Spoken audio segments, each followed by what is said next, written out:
very generous and usual hospitable welcome that he's given us.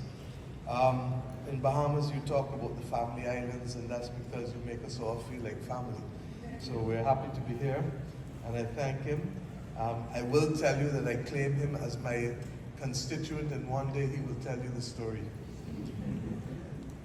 I want to just share a few words this morning, and I feel that I need to thank the organizers for giving me the opportunity to do that, because I want to leave three thoughts with you with respect to what can be some of the future work that we must commit ourselves to. We have heard this morning very clearly recommendations coming from President Ruto with respect to what African central banks should do with their reserves and how we can continue to bolster the work of the Afreximbank. The bank has become the bridge across the Atlantic, and it has made itself very, very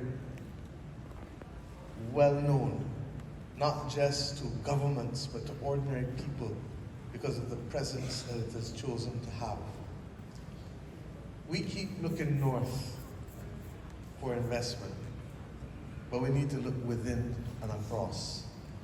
And I believe that if we can find the appropriate instruments to mobilize capital and the savings of our people, and if we can find a way that makes it easy to understand what the possibilities for those investments can be, I believe that we can do far more to help ourselves even before we look to ask others to help us.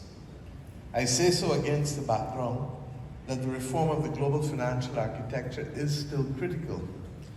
But we do believe that when you have excess liquidity in our banking systems, as many of us have, and when we are exposed to the extreme conditions that the climate crisis presents, then we need to ensure that we do not put all of our eggs in one basket.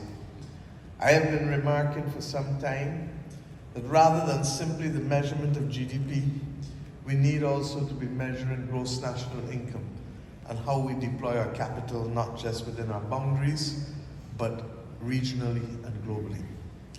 The second point relates to the fact that, or I should say before I go on to the second point, that in these investments, there will be tremendous opportunity for green transformation.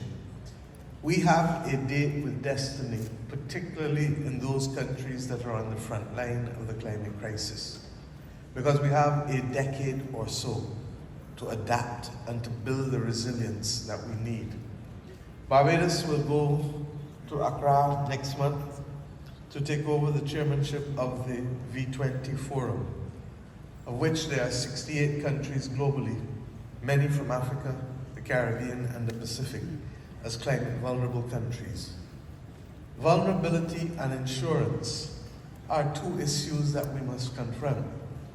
Because if our countries, our sectors, and our regions become uninsurable, then by definition, they become uninvestable.